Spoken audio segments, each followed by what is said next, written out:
So I'm on my way back home from work today, my evening commute, as it were. I was thinking about an article that I read earlier about a grandfather responding to his granddaughter about why she should take the Bible seriously and not just consider it moral advice like a fairy tale, like Grimm's Fables. You know, a story with just a moral lesson at the end. Why should she treat it differently? And a lot of people, well, not a lot, but a few people decided that the answer that he gave was kind of unsatisfactory, and I was inclined to agree. Not because he didn't give a good answer in his response, but because that was not the primary focus of what his response was. What he said was, because the Bible will challenge you. Challenge you to do what? To confront things, problems that you may have, decisions that you'll have to make. Basically, what he was starting with was the practical application of Scripture to your life to make you a better person.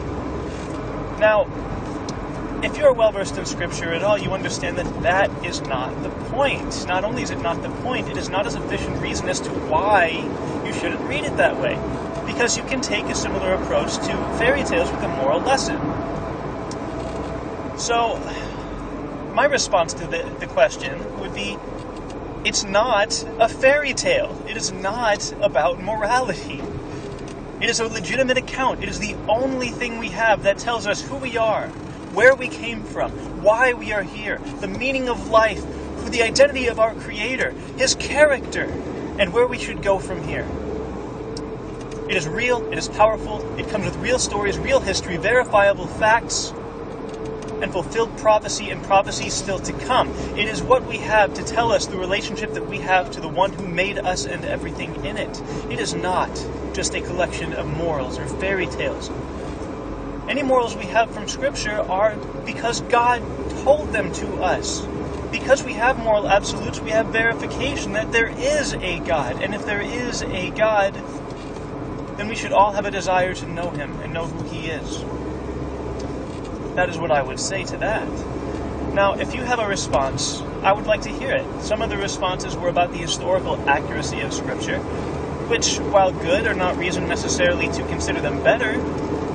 For instance, you can read a biography about Shakespeare, but it's real. However, you can still only take moral lessons from it. It doesn't necessarily mean anything more than that. I mean, it could, but it doesn't have to. Whereas Scripture is something completely different. Anyway, that's a thought for the day. I'm interested in your responses or what you think. If you want to just troll this video because you don't believe that there is a God, then please refrain and don't do it. It's just a waste of time for all of us. Anyway, I'm out.